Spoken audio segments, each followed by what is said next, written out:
Hi అండి, welcome to Srisha kitchen Kurnool అండి. ఈరోజు అయితే కనుక నేను సింపుల్గా పెరగన్నం కలిపి చూపిద్దాం అనుకుంటున్నానండి. మీకు చూడండి, ఒక అర స్పూన్ వేసుకున్న నూనె దీనిలోకి వేస్తాను. చూడండి, దీనిలోకి ఇవి చూడండి కావాల్సినవి గోడంబి, కొంచెం శనగబ్యాళ్ళు, పచ్చిమిరపకాయలు, ఆవాలండి వేసేద్దాము. వేసేసి దీన్ని కొంచెం దూరగా వేయించుకుందాము.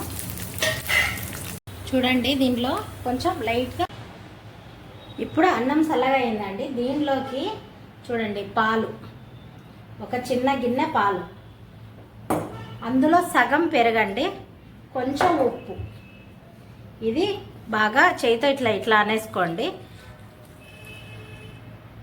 ఇప్పుడు మెత్తగా పిసుకున్నాం కదా, ఇది చూడండి తర్వాత ఇప్పుడు చల్లగా అయింది కదా, ఇది వేసేసుకుందాము. మనం దీనిలో ఏ పండ్లైనా వేసుకోవచ్చండి, చాలా బాగుంటుంది. ఇదండి పెరగన్నం, అంతే అండి.